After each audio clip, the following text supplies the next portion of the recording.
Salve, salve simpatia! Salve, salve malandragem! Salve, salve várzea! Eu aqui, Nori, professor de Artes e Literatura do Estude, para te chamar para uma aula de literatura contemporânea. E já adianto, se inscreve no canal, curte, compartilha se gostar, comenta aí. E hoje eu vou apresentar para vocês uma poeta que eu acho maravilhosa. Mas antes eu quero bater um papo com você. Me responde aí, você gosta de poesia?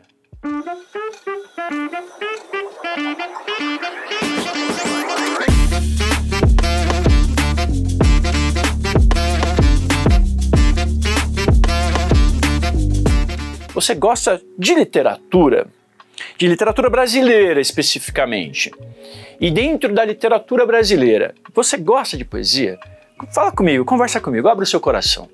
Você para alguns minutos do seu dia para ler calmamente um poema? Você sai daquele aspecto do estudante completamente compenetrado rumo à engenharia, rumo à medicina, rumo a letras, para de repente simplesmente ficar você e um poema, você e um texto tete a tete? É isso que eu quero saber. Responde aí qual é o seu poeta preferido, qual é o seu poema, qual é o verso que faz o seu coração palpitar. Porque esse poema e essa poeta que eu vou apresentar para vocês mexe um tanto com os leitores e leitoras de poesia contemporâneos no Brasil hoje. E é Ana Martins Marques, uma poeta extremamente diversa, que isso é muito legal. Então ela tem o livro dos Jardins, que é maravilhoso. Então todo um estado contemplativo do lírico junto às plantas, um livro artesanal, lindíssimo. Editora Quelone, procura aí, procure saber.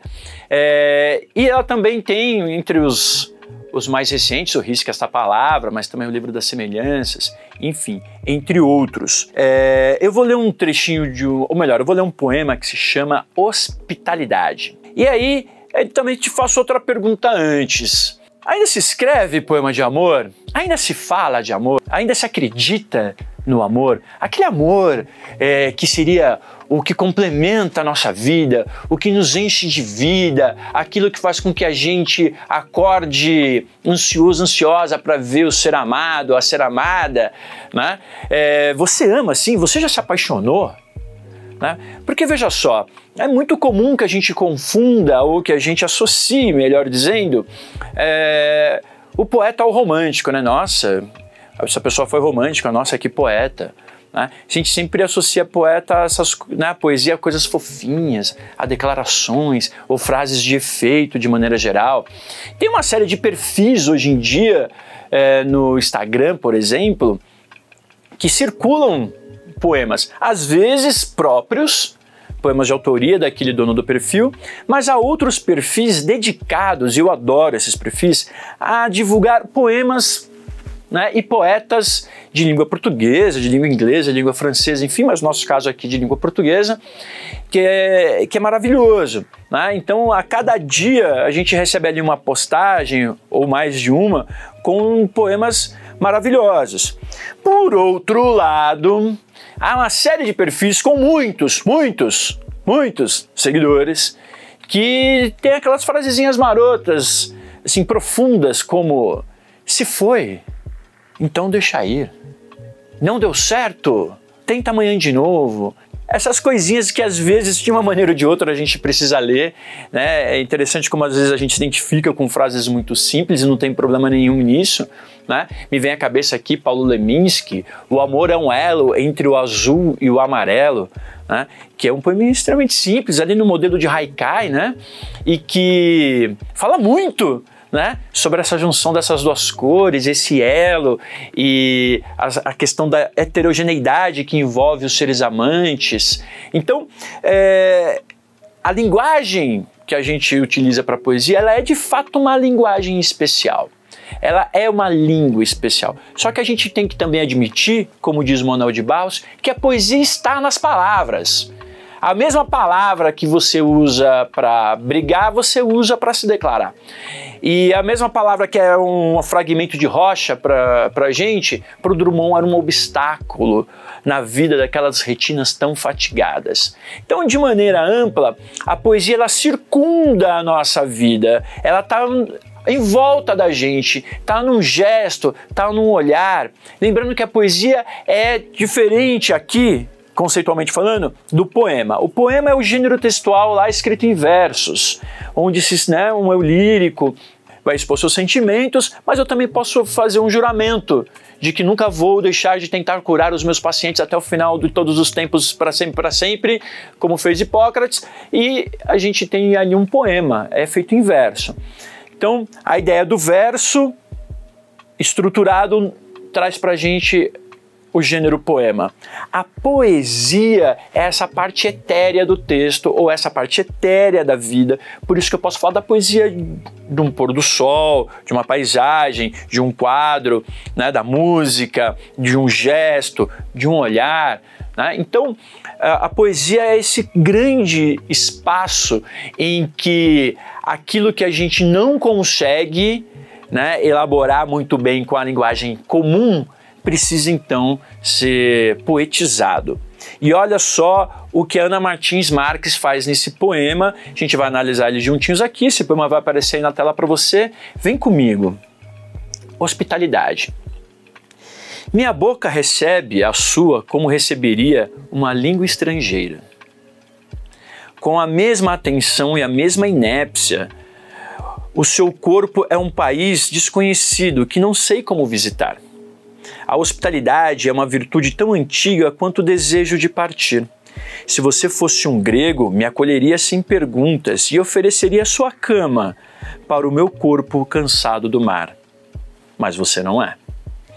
Então, vamos lembrar que a literatura contemporânea, assim como a arte contemporânea, ela é feita por diversas influências, ela é composta de diversas influências da tradição, ou seja, para o contemporâneo, o passado todo é tradição.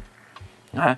Então a gente pode buscar no trovadorismo, a gente pode buscar no barroco, a gente pode buscar na Grécia Antiga, a gente pode buscar lá na sabedoria chinesa, né, no taoísmo, enfim.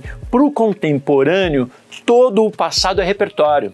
De maneira ímpar, posso eu dizer aqui, de maneira ímpar, a gente consegue trabalhar essas referências, né, no hoje, no contemporâneo, de uma maneira muito original.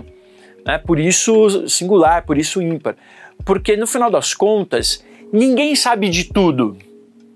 Né? Mas ao mesmo tempo, todo mundo hoje, inclusive, né, no mundo contemporâneo por conta da internet, a gente tem acesso a quase tudo do passado.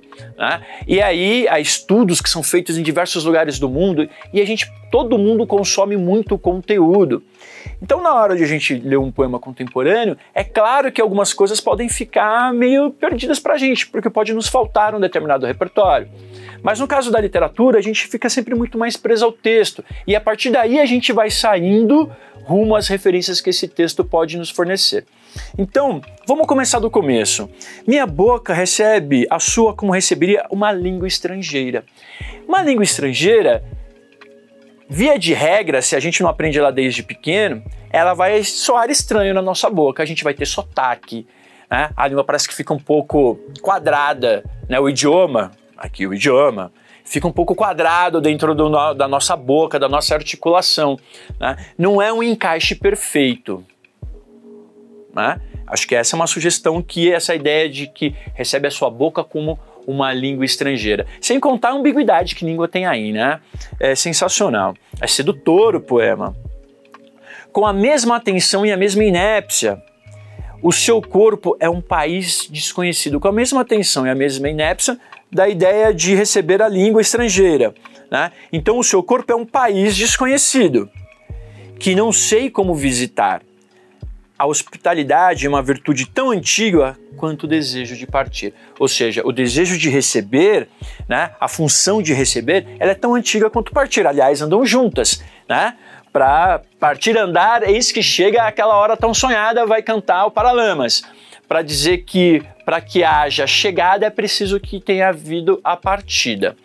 De maneira que essa ideia do corpo como um país estrangeiro, de novo, não conhecemos ainda os atalhos, é uma novidade, ainda há um certo desconforto, há uma não conformidade nesse receber o outro, né?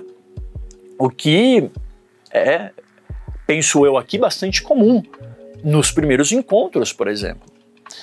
Quanto ao desejo de partir, se você fosse um grego, me acolheria sem perguntas e ofereceria sua cama para o meu corpo cansado do mar. Bom, aí tem um aspecto que não deixa de vir à minha cabeça. Além da ideia de que quando a gente não consegue se fazer entender, a gente diz, pô, eu tô falando grego, né?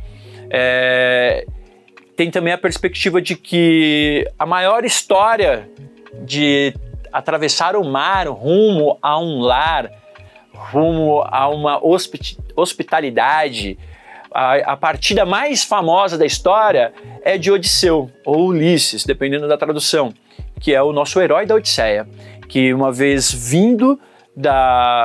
voltando da guerra de Troia, se perde e passa 20 anos no mar até voltar para sua casa, para encontrar a sua Penélope, para então ser recebido como um estranho e ter os pés lavados até que a sua cicatriz se revele, né? E possa finalmente restaurar ali o seu lugar no trono. Então tem aí um diálogo inevitável, a meu ver, com essa grande herança grega que a gente tem até hoje, que é a Odisseia.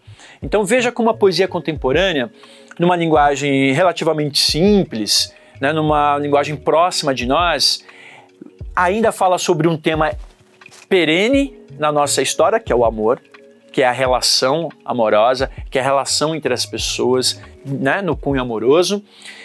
Evoca uma das histórias mais antigas que a gente conhece, escritas em verso, mesmo que sejam narrativos, que é a Odisseia. E lembrando que o Ulisses está voltando para encontrar, né, o Odisseu está voltando para encontrar Penélope, que fica lá esperando o seu amor voltar da guerra, tecendo um tapete e evitando assim que outros pretendentes ocupem o lugar do seu esposo. E aí, desfiando, né, soltando a trama durante a noite para no dia seguinte voltar a tecer até que ele chegue. Então, essa trama dos corpos, essa trama da hospitalidade da partida, essa trama do amor, ela é perene. Está aí na literatura contemporânea. A gente sim continua falando de amor. Tem poemas maravilhosos sobre isso. Só que diferente do aspecto romântico, esse aqui aparentemente não se encaminha para um final feliz. Então tem muito mais a ver com as histórias amorosas da vida real, ainda mais no contemporâneo. E aí, e você? Já amou? Está amando? Já mandou um poema para a pessoa amada hoje? Se não, mande agora. E antes disso, curte, compartilhe, comente, diga quais assuntos vocês querem ver aqui no canal do Estude, quais assuntos de literatura você gostaria que eu voltasse a abordar aqui, e a gente espera você na próxima aula. Até mais!